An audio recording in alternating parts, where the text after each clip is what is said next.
6월 1일 치러지는 지방선거가 이제 48일 앞으로 다가왔습니다. 더불어민주당은 어제 서울을 6일 지방선거 전략공천 지역으로 결정했습니다. 먼저 윤호중 비대위원장의 어제 발표 내용 다시 들어보시죠. 지방선거의 확실한 승리를 위해서는 새로운 시도에 더해서 모두가 이기는 대승적 결단이 불가피합니다. 저희 비대위는 조금 전 서울시를 전략 공천 지역으로 결정했습니다. 제 살점을 도려내는 아픔이 따르더라도 우리 당은 과감한 결단으로 이번 지방선거를 이기는 선거로 만들어 나가겠습니다. 자, 민주당 서울시장 후보 공모에 보시는 것처럼 송영길 전 대표, 박주민 의원, 정봉주, 김진애 전 의원 등 총 6명이 신청을 완료한 상태입니다. 자, 일단 민주당은 서울시장 후보 공모에 신청한 인물 6명을 후보군에서 배제하지는 않겠다라고 밝혔습니다. 하지만 이번 민주당의 결정, 송영길 전 대표, 박주민 의원 등의 이 후보군으로는 현 오세훈 서울시장을 따라잡기는 힘들 것이다라는 위기감이 반영된 것이다. 이렇게 해석들을 많이 하고 있는데 뭐 송영길 전 대표가 직접 그렇게 얘기를 했잖아요.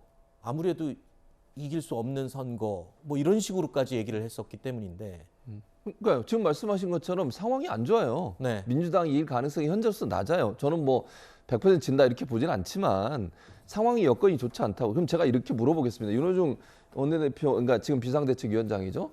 이기는 선거 하겠다고 그러는데 그럼 누구를 내면 이길 수 있다고 생각하시는지 제가 잘 모르겠어요. 네. 전략공천을 왜 하겠다고 하는지 저는 상당히 의문입니다. 네. 그러니까 지금 현재 예를 들면 정상적인 경쟁의 관계, 지금 현재 경선에서 그중에 한 분을 선택해서 그분이 최선을 다해서 노력을 해보는 거예요. 네. 어려운 여건에서도. 이 어려운 여건에서 왜 그렇게 민주당 의원들이 안 나서겠습니까? 네. 이길 승리할 가능성이 있으면 안 나서겠어요? 너도 나도 하겠다고 나서겠죠. 그렇게 그 어려운 상황에서도 6분이 나왔어요. 네. 그러면 경선해서 그중에 한 분 뽑아서 열심히 뛰도록 만들어야지. 이제 와서 갑자기 전략공천 하겠다. 그럼 전략공천 하는데 또 누군가를 염두에 둔다는 얘기까지 나오고 있어요. 제가 네, 무슨 네. 얘기는 안 하겠습니다만. 네. 누군데요? 얘기해 주세요. 그러니까 예를 어차피 들면 알려질 텐데요. 뭐 이제 얘기입니다. 이거는 네네. 확정된 건 네. 아니고 이낙연 전 대표를 혹시나 밀려는 의도가 있지 않나는 소문들이 있어요. 그러니까 그건 소문이라고 저희도 잡았어요. 얘기 들었고 그러니까요. 그 얘기예요? 예, 아, 그 얘기예요. 근데 제 말은 그러면 이낙연 전 대표나 다른 분들 지금 여론조사 몇 군데 나온 걸 보니까 제가 뭐 구체적으로 얘기할 수는 없지만 네. 크게 차이가 없어요.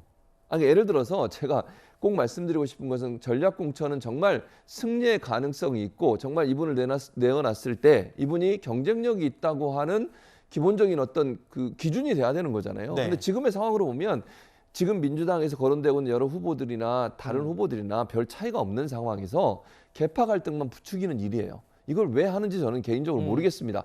이렇게 되면 계파 갈등 안 커지겠습니까? 네. 그리고 열심히 하겠다고 지금 후보 등록한 분들의 그 의사를 완전히 무시하는 게 돼버리는 거잖아요. 그렇죠. 그거는 저는 아니라고 봐요. 국민들이 볼 때도 이런 태도로 가는 것은 민주당이 또 저런 모습 보인다라고 하면서 비판할 거라고 저는 봅니다. 교수님 의견을 듣다 보니까 마치 송영길 전 대표의 입장을 되게 상세하게 그 심정을 설명하는 듯한 느낌이 들었는데 사실 굉장히 지금 열심히 뛰어보겠다고 본인이 나선 상황에서 네. 조금 뻘쭘해진 그런 입장이 됐거든요.